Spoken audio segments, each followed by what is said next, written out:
और चलिए अब आपको सुनवाते नेता प्रतिपक्ष राजेंद्र राठौर क्या कुछ कह रहे हैं। महीना होगा उसके बाद इस सरकार को कोई सरोकार नहीं। सवाल इस बात का है कि सरकार 5 साल की थी या सरकार 4 महीने की थी, ये सारे सवाल अपने आप सरकार के कामों से सामने आ रहे हैं। मुद्दे कौन कौन से होंगे? कानून व्यवस्था सबसे बड़ा मुद्दा होगा।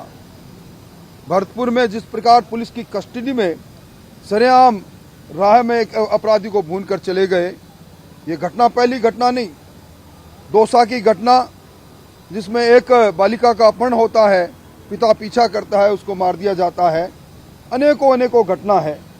और उसके बाद ये जो जिस प्रकार भ्रष्टाचार हुआ है, जल जीवन मिशन का भ्रष्टाचार, आईटी का भ्रष्टाचार, और इसके साथ सरकार ने जो बिजली राहत की में घोषणाएं की थी, बड़े वे बिल सामने आए हैं, बड़ा हुआ फ्यूल चार्ज है।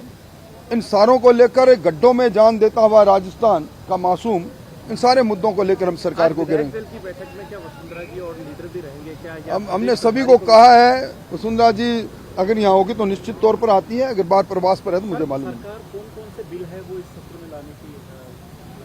देखिए, एक तो ऑर्गेनाइज क्राइम का बिल है, एक जेल का बिल है।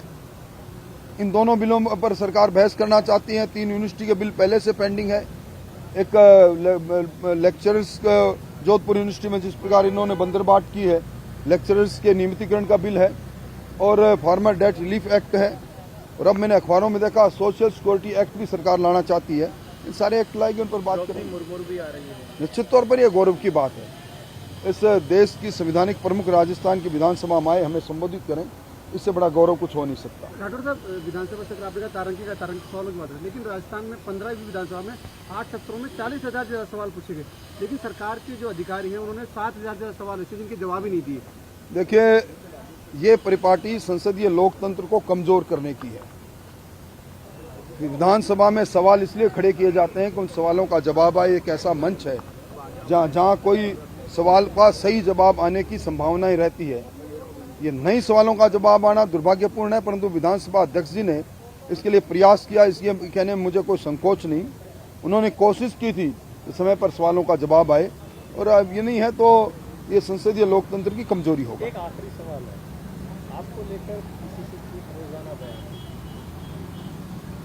मुझे कोई बयान नहीं देना। मैंने कुछ मनोरोग विशेषज्ञों से बात की थी कि इस प्रकार के जिम्मेदार पदों पर बैठकर क्यों बयान दिए जाते हैं निजी जिंदगी के लिए। तो उन्होंने कहा कि एक SBD सेडेटिक बिहेवियर डिसऑर्डर बीमारी है, शायद उससे ग्रसित नहीं हो जाए। मेरे मित्र हैं, मुझे प्रसिद्धि दे रहे हैं, और मुझे उनके बारे में कोई टिप्पणी नहीं करनी। मौका आएगा उसी जगह उसी समय बोलूंगा मैं।